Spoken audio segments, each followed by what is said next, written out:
kwamba hajawahi kupata fursa ya kuzungumza na wakili, kufanya consultation. Nyaraka tukimpelekea zinapita mikono miwili mitatu, anazisoma ndo zinafikia. Mara nyingine akituandikia taarifa zipitikie. Kwa hiyo tunakuwa tumeshindwa kupata consultation, lakini akasema kwa kuwa anakosa fursa ya wakili, anaona hamna haja ya uwakilishi. Lakini cha pili akazungumza haki zake za msingi ambazo anakiuka, ikiwemo haki ya kufanya mazoezi, haki ya kuabudu, zote anakatazwa. Kwa hiyo kama Mkristo Mkatoliki anashindwa kusali kwa siku 68, inakuwa sio sawa. Lakini pia akaeleza kwamba anashindwa kupata fursa ya kufanya mazoezi. Lakini pia pamoja na kueleza hilo, lakini akazungumzia kwamba kwa namna shauri ambapo zinaendeshwa, anafikiri ni muhimu akajiwakilisha mwenyewe kwenye hili shauri.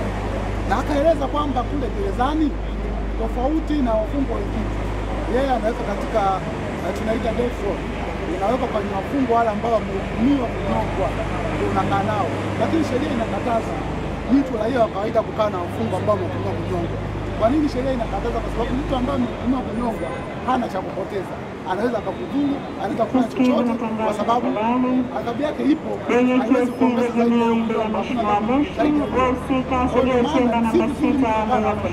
lakini anawekwa na hapo. Lakini pia anaendelea si chini ya wawili, wakati wafungwa wengine wanaona sio sawa kusimamiwa na kuchunguzwa kwa mtindo huo. Kwa maana akasema ni muhimu ajiwakilishe yeye mwenyewe, azungumze mwenyewe, kwa sababu ni wakili, kwa level ya awali kabisa, hana cha kupoteza, na sisi kama mawakili tumelipia juu ya hilo. Kwa sasa kesi imefikia kwamba upelelezi umekamilika. Mwendesha mashtaka anasoma jalada ili amue kwamba ni lini kesi hii inaenda Mahakama Kuu au wanamwachia au wanafuta.